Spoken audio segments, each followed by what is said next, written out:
The Johnsky is a YouTube channel run by and run for people over the age of 13. People under the age of 13 should click off of this video right now, or watch with a parent or guardian. Viewer discretion is advised.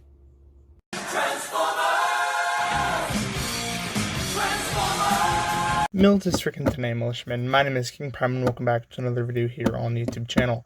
Today we're going to be taking a look at another Transformers Studio Series 86 figure, that being the Transformers Studio Series 86 Core Class Frenzy, according to some. Now, this figure was the epitome of unobtainium to find. I searched high and low at just about every single retail store that I could possibly go to, and I could not find this damn figure. But before we take a look at the figure, let's take a look at the packaging first. Let's just fix it real quick. Bish bash bosh. There we go. Alright, so right up front here we do have the Studio Series logo with the Decepticon Citadel, Transformers the movie trades, as well as his name down there and his Hasbro and A+ big Transformers logo there on the side. Up at the top there we do have a picture of Frenzy, or the red one, looking very angry, like he's going to pile drive some motherfuckers. Studio Series along the bottom there, as well as the Transformers Generations and Takara Tomy trades. On the side here we have that very same image of the red one and the authentic Transformer stamp down at the bottom there. Other side we have a nice mugshot of the red one, as well as the Core Class Decepticon symbol and the Studio Series text on the side there. On the very top we have a picture of the red one in his robot mode and in his cassette mode, as well as some legal jargon, some more legal jargon, some legal jargon, and that's about it. Yeah, BT dubs. Being a Studio Series 86 figure, I would have fully expected this to come with a background like they normally do, but the backdrop is just a part of the backboard that the figure is tied to. There's nothing really special about it, therefore it is trash. I say in every single video, my friends, you only really care about the packaging if you are a carded collector, of which I am not. I'm here to open toys and review them, and that is just what I'm going to do. Freeze frame. Hey, get down, Soundwave!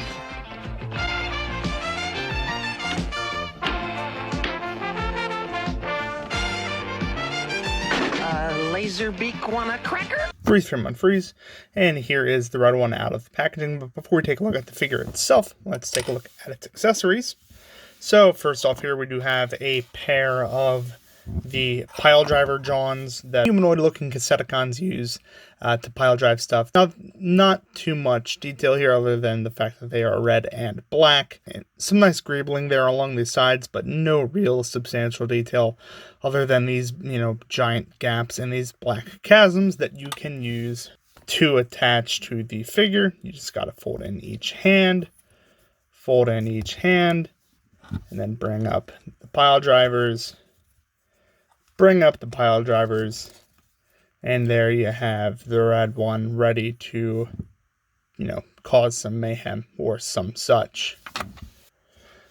After that, we do actually have the two pairs of twin blasters that you can use to attach to the figure. Nothing really going on with them. They're just kind of a pearlescent white, little, nice line detail, but that's about it.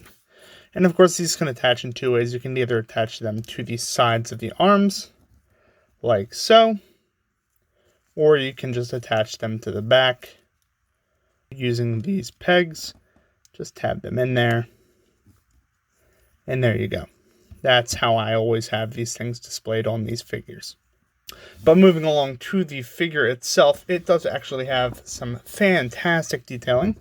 As you can see, the eyes are picked out in a red colored visor there. The face is picked out in silver.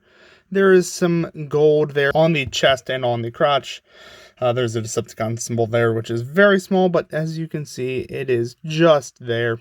More of that gold detailing going down onto the shins, as well as a little bit of metallic blue there on the insides of the shins where the feet go when in alternate mode.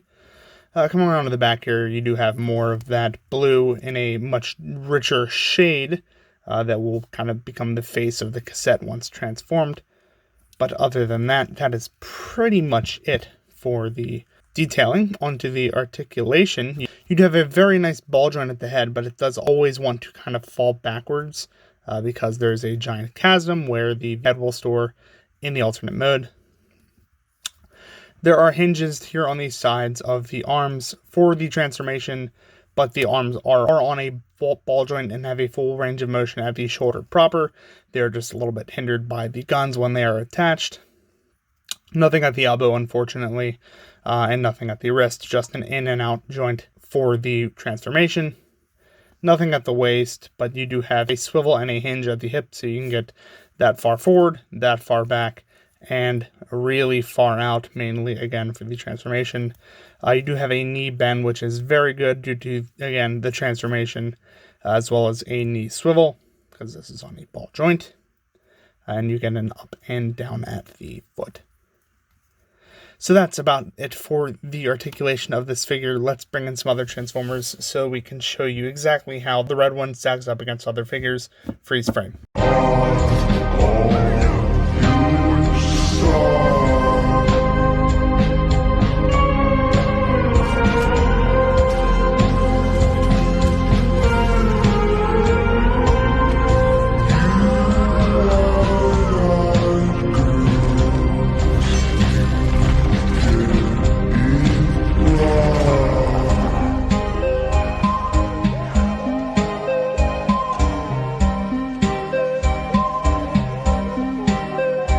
Freeze frame unfreeze. So here is the red one next to our previous Transformers review, Deluxe Class Crankcase. Here he is next to his master, Soundwave. Here he is next to his Cassetticon brother, the blue one. Here he is next to a little Lego minifigure, such as Luke Skywalker, who I will just slide right in there. And here he is next to our old friend Classics 06 Optimus Prime. Kind of towers over everybody. That's about it for the size comparison. Let's move on so I can show you exactly how this figure transforms. Freeze frame. If you would be willing to bow before me, Optimus Prime. Again? Bow to this! Freeze frame unfreeze. So to transform the red one here, the first thing you're going to want to do is remove the weapons from his back in order to clear up some room for the transformation. The next thing you're going to want to do is to rotate the head 180 degrees and then put it back in that little chasm that I pointed out earlier. Next, you're going to want to fold up the arms like so that they are all the way in the air. And then while these hinges are facing straight up, rotate at the ball joint, the arm downward. And same on the other side, as well as folding in the hands on either side as well. After that, you can come around to the front here and you can fold up these feet, as well as rotating the knee 90 degrees on either side, and then simply just fold up the leg on either side, and then come around. And you can see that on the arms, there are two little divots and a little tab that are sticking out on either side of the top of the knee. Just place that arm right into that little divot and it'll slide in, and that is the transformation. So in cassette mode, it is really just super plain. There's not a whole lot going for the Cassetticon mold one in cassette mode, other than the fact that it can, of course, add to a cassette collection. For instance, if you have more than one of these things, such as Laserbeak, such as Ravage, and such as the blue one, you can pretend that you have a load of cassettes just lying around like you're some 80s teenager. But of course, I'm not one of those. I am a 2020s adult. But before this conversation turns existential, let's compare this cassette with some other figures. Of course, we do have his master, Soundwave, who he can, of course, be stored in, which is very satisfying as someone who had to run around like a chicken with his head cut off to find this figure, to actually be able to, get this in hand. Here we have a little Lego minifigure, such as Luke Skywalker. And here we have our old friend, Classics 06 Optimus Prime, just to see how he scales with all of those. But that's pretty much for the comparison. Let's move on to my final thoughts so I can tell you everything that I think about this figure. Freeze frame.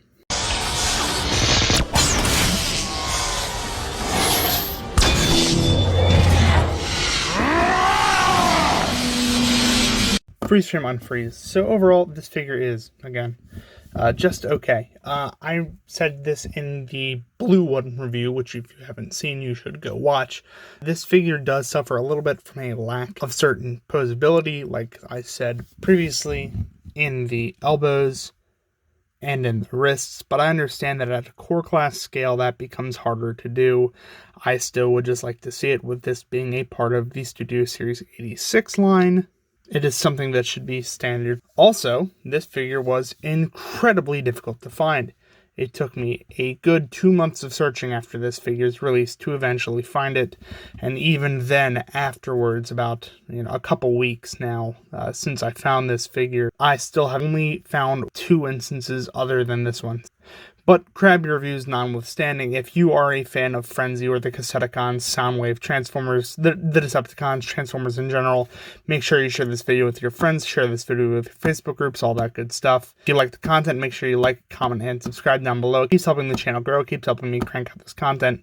That's going to be pretty much it for this time, my friends. Thank you all so very much for watching, and as always, peace.